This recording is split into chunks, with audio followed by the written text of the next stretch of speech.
اعوذ باللہ من الشیطان الرجیم بسم اللہ الرحمن الرحیم۔ بیماری بھاگنے والی ایک تصویر دن میں کسی بھی وقت پڑھتے رہیں، رات تک بیماری کو اپنی آنکھوں سے بھاگتا دیکھیں گے، ڈاکٹر دیکھ کر بھی حیران رہ جائیں گے۔ السلام علیکم ورحمۃ اللہ وبرکاتہ۔ محترم ناظرین کرام، یہ تصویر پڑھ لیں، سر سے لے کر پاؤں تک آپ کے جسم کے اندرونی بیرونی ہر بیماری ختم ہو جائے گی۔ اللہ تعالیٰ کے فضل کے ساتھ، اللہ تعالیٰ کی کرم سے جس گھر میں جو بھی کوئی بیماری میں مبتلا ہو، چاہے وہ چھوٹی بیماری ہو یا بڑی ہو،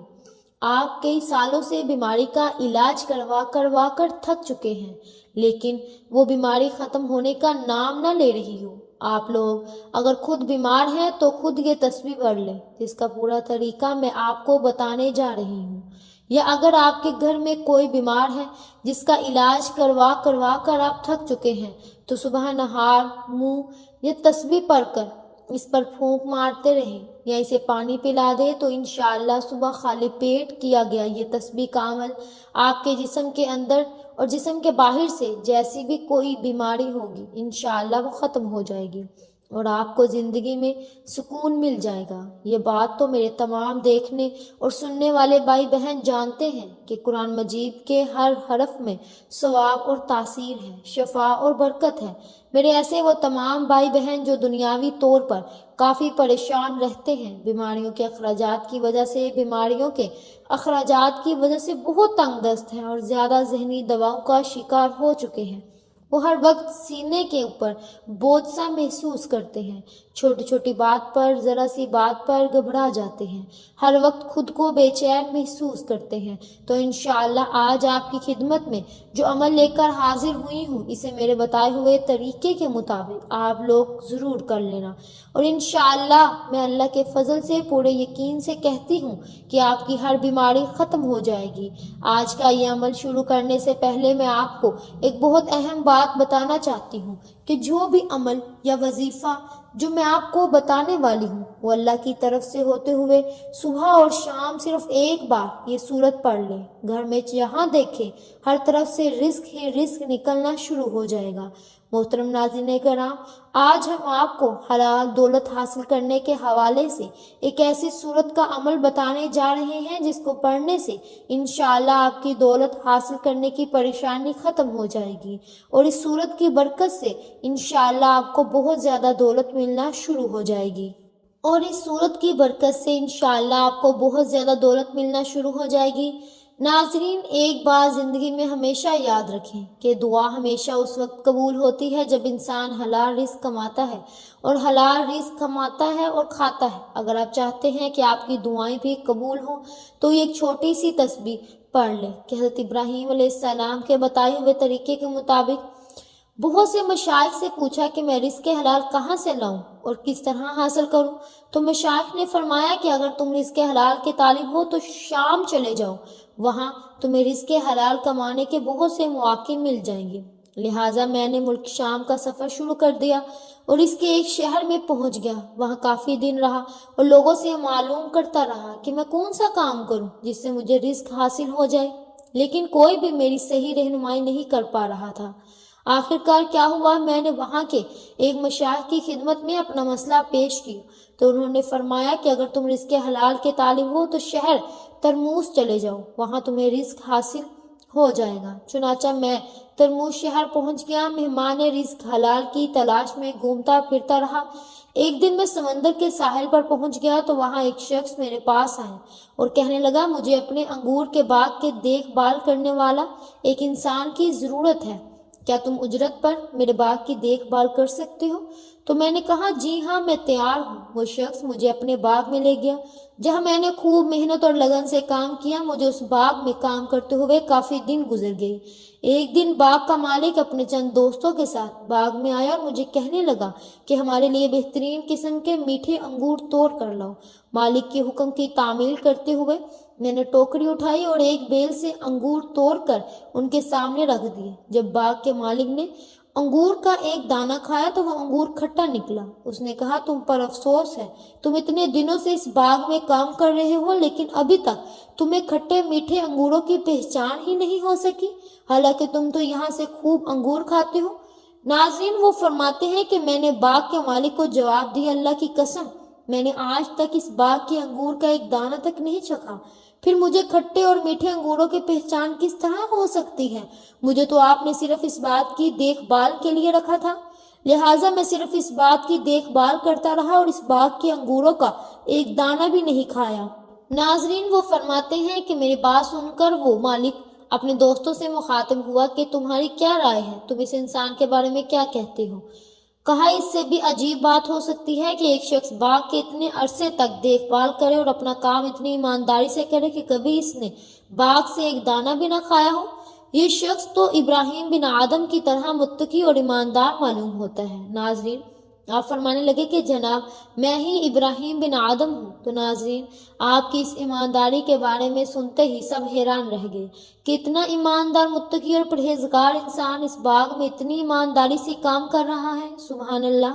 ناظرین رزق حلال ہو تو ایسا کہ اتنا عرصہ باغ میں رہنے کے باوجود بھی مالک کی اجازت کے بغیر انگوروں کا ایک دانہ بھی نہ چکھا۔ اللہ پاک سے دعا ہے کہ اللہ پاک ہم سب کو رزق حلال کمانے اور رزق حلال کھانے کی توفیق عطا فرمائے، آمین یا رب العالمین۔ نبی کریم صلی اللہ علیہ وسلم نے ناظرین جس طرح بہت سے ایسے اعمال ارشاد فرمائے جن پر عمل کر کے ہم کم وقت میں زیادہ نیکیاں کما سکتے ہیں، اس طرح ایسے اعمال بھی بیان فرما دیے جن پر عمل کر کے ہم ثواب کمانے کے ساتھ ساتھ اپنے گھر اور رزق کی بابرکت بنا سکتے ہیں، سبحان اللہ۔ اللہ تبارک و تعالیٰ فرماتا ہے کہ اگر تم اللہ کی نعمتوں کو شمار کرنا چاہو تو انہیں پورا شمار نہ کر سکو گے، بے شک اللہ تعالیٰ بڑا بخشنے والا نہایت مہربان ہے۔ ناظرین اللہ تعالیٰ نے ہمیں زندگی میں لاتعداد نعمتوں سے نواز رکھا ہے۔ اگر دل میں حقیقی معنی میں ان نعمتوں کا احساس اور قدر ہو اور دل میں ناشکری کے جذبات نہ ہوں تو انسان بخوبی اندازہ لگا سکتا ہے کہ اللہ تعالیٰ نے اس پر کتنا کرم اور کتنا انعام فرمایا ہے۔ عین ممکن ہے کہ ہم ان نعمتوں کو کم شمار کریں، لیکن جب ہم اپنی زندگی کا ایک طویل عرصہ گزار لیتے ہیں اور پھر گزرے ہوئے زمانوں میں اپنے اوپر ہونے والے اللہ رب العزت کے انعام اور اکرام اور احسان کا بغور جائزہ لیتے ہیں تو ہمیں اندازہ ہو جاتا ہے کہ ہمارے رب نے ہمیں کس قدر لامحدود نعمتوں سے نواز رکھا ہے۔ اللہ رب العزت کی عطا کردہ بے شمار نعمتوں میں سے ایک نعمت ناظرین رزق بھی ہے۔ اگر رزق کے لغوی معنی کا جائزہ لیا جائے تو اس سے مراد عطا ہے، گویا اللہ رب العزت کی عطا خواہ وہ کسی بھی صورت میں ہو رزق کہلاتی ہے۔ یہ عطا دنیاوی بھی ہو سکتی ہے، اخروی بھی اور روحانی بھی ہو سکتی ہے۔ آسمانی کی روح سے معیشت، مال و دولت کی فراوانی، آسائش، اولاد، علم نافع، علم صالح، یہ سب رزق کی مخالف صورتیں ہیں۔ صوفیہ کرام کا نظریہ بھی یہی ہے کہ اللہ رب العزت ان پر انوار و تجلیات کی جو بارش کرتے ہیں اور علم و عرفان کی صورت میں نعمت عطا کرتا ہے وہ بھی رزق ہے۔ اسے وہ عالم بالا، عالم روحانی اور عالم نورانی کا رزق کہتے ہیں۔ ناظرین اب یہ اپنی اپنی پسند ہے کہ کون کس رزق کی طلب میں مارا مار پھرتا ہے۔ کوئی دنیا کے رزق کی طلب میں اپنی جان کو ہلکان کیے رکھتا ہے تو کوئی اخروی رزق کی خاطر ساری زندگی مجاہد میں گزار دیتا ہے۔ اللہ رب العزت نے رزق کی عطا کرنے کے حوالے سے اپنی شان بیان کرتے ہوئے فرمایا ہے کہ بے شک اللہ پر ہی ایک روزی کا رساں ہے، یعنی کہ بڑی قوت والا زبردست مضبوط ہے۔ گویا ہر طرح کی نعمت اور رزق چاہے وہ ظاہری ہو یا باطنی ہو، دنیاوی ہو یا روحانی ہو، اسے عطا کرنا اور لوگوں کے درمیان تقسیم کرنے والی ذات صرف اور صرف اللہ رب العزت کی ہے۔ ناظرین ہم روزمرہ زندگی میں دنیاوی رزق اور اسباب میں تنگ دستی اور فراخی کے مختلف مظاہر دیکھتے رہتے ہیں کہ کسی پر تنگ دستی کے حالات کا غلبہ ہے اور کسی کو خوشحالی اور فراخی نصیب ہے۔ اس طرح کسی کو تنگ دستی کو فراخی میں اور کسی کی حالت فراخی کو تنگ دستی میں ڈلتے ہوئے بھی ہم نے دیکھتے ہیں، اور انسان ان مراحل میں پریشان ہو جاتا ہے اور نتیجتاً اس کے دل میں ناشکری کے جذبات جنم لینے لگتے ہیں، اس کے دل میں بے صبری کی کیفیات اجاگر ہونے لگتی ہیں اور وہ بے چین ہونا شروع ہو جاتا ہے۔ رزق کے حوالے سے ناشکری، پریشانی اور بے صبری اس کے اندر دوسروں سے حسد اور دشمنی کے جذبات بھی پیدا کر دیتی ہے۔ وہ کبھی کسی کو بد دعا دیتا ہے اور کبھی کسی کی خوشی سے حسد کرنے لگتا ہے۔ یہ سب کچھ جو ہے وہ اللہ رب العزت ارشاد فرماتے ہیں کہ یہ سب کچھ تقسیم کرنے والا تو میں ہوں، یعنی تقسیم میں نے کی ہے اور تم دشمنی دوسرے انسانوں سے کرتے ہو۔ اس تقسیم کا معیار تو میں نے مقرر کیا ہے، تو پھر کسی دوسرے سے تم کیوں حسد کرتے ہو؟ دوسروں کے لیے اپنا دل تنگ کرنے کے بجائے اپنے دل کو کشادہ رکھو۔ دوسروں کو بھی میں نے عطا کیا ہے، تمہیں بھی میں نے عطا کیا ہے، مگر اپنے اندر وہ عادات اور اخلاق تو پیدا کر جن عادات کے صلے میں دوسروں کو میں نے عطا کیا۔ بھائیوں اور بہنوں، یہ وہ اہم نقطہ ہے جس پر ہم توجہ نہیں دیتے۔ کسی کی ترقی یا کسی پر انعام و اکرام کی بارش ظاہر تو دیکھتے ہیں، مگر اس انعام کے پیچھے اس کی کون سی عادات، اخلاق اور دلی کیفیات کار فرما ہیں، ان کی کون سی ادائیں اللہ رب العزت کو پسند آئی کہ جس کے نتیجے میں اللہ تعالیٰ نے اسے اس قدر انعام و اکرام سے نوازا۔ ہم اس کے پیچھے کار فرما ان امور کو نہیں دیکھتے۔ ہمارا رویہ تو یہ ہے کہ نہ صرف تنگ دستی کے سبب پریشان ہو جاتے ہیں، بلکہ اوروں پر ہونے والی عطاؤں پر وہ مغموم بھی ہو جاتے ہیں۔ اللہ رب العزت کی بارگاہ سے رزق اور دنیاوی اور اخروی نعمتوں کے حصول کے لیے ناظرین کچھ اصول و ضوابط بھی ہیں۔ آئیے ان امور کا تذکرہ کرتے ہیں کہ اگر انہیں اسلام کی تعلیمات کی روشنی میں دنیاوی محنت کے ساتھ اپنا لیا جائے تو اللہ رب العزت اس کے ساتھ ساتھ اس دنیا میں ہمیں آسانی مرحمت فرمائے گا اور مشکلات سے خلاصی اور نجات عطا فرمائے گا۔ ناظرین، ان میں سے کئی امور ایسے ہیں جن کی طرف ہم توجہ نہیں دیتے، بلکہ انہیں اتنا چھوٹا سمجھ لیتے ہیں کہ انہیں نظر انداز کر دیتے ہیں۔ قرآن مجید اور احادیث میں ایسے امور اور اعمال کا تذکرہ آیا ہے کہ انسان پر دنیاوی محنت کے ساتھ ساتھ روحانی محنت بھی لازم ہے۔ اگر جسمانی اعمال کے ساتھ ساتھ روحانی احوال بھی سنوار لیے جائیں تو اللہ رب العزت ہمیں دنیا میں فراخی اور آسانی عطا فرما دے گا۔ اللہ رب العزت کی بارگاہ سے دنیاوی اور اخروی نعمتوں کے حصول کا پہلا اصول ناظرین شکرانہ نعمت ہے۔ اللہ رب العزت نے فرمایا اگر تم شکر ادا کرو گے تو میں تمہیں ان نعمتوں پر ضرور اضافہ کروں گا، یعنی اگر تم نے نعمتوں کا شکر ادا کر لیا اور انہیں صحیح مصروف پر خرچ کیا تو ہمیں تمہیں ضرور زیادہ دیں گے۔ اللہ رب العزت نے ایک قانون عطا کر دیا کہ دوسروں پر نعمتوں کی بہار دیکھ کر زیادہ پریشان نہ ہوا کرو، ان کو دیکھ کر دل تنگ نہ کیا کرو، بلکہ نعمتوں کے پیچھے چھپے اس راز پر غور کیا کرو۔ ناظرین، حصول رزق کے لیے انسان کا قناعت کرنا اور قلبی اطمینان رکھنا بھی بے حد ضروری ہے۔ احادیث مبارکہ میں ہے کہ جب بچہ اپنی ماں کے پیٹ میں ہی ہوتا ہے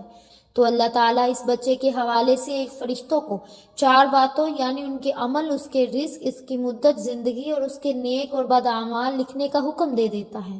ناظرین، توجہ طلب بات یہ ہے کہ ان 4 امور میں اس کا رزق بھی شامل ہے۔ اللہ رب العزت نے کیا کچھ، کتنا، کب اور کیسے دینا ہے، یہ سب کچھ جب وہ ذات لکھ دیتی ہے تو پھر دنیا میں جھگڑے کی کوئی وجہ نہیں رہتی کہ فلاں شخص نے میرا نقصان کر دیا یا فلاں شخص نے میرے لیے سازش کی یا فلاں شخص نے میرے مال کو نقصان پہنچایا۔ تو جو کچھ بچنا ہے وہ بھی نصیب سے بچنا ہے اور جو کچھ ضائع ہونا ہے وہ بھی نصیب سے ہی ضائع ہونا ہے۔ لہٰذا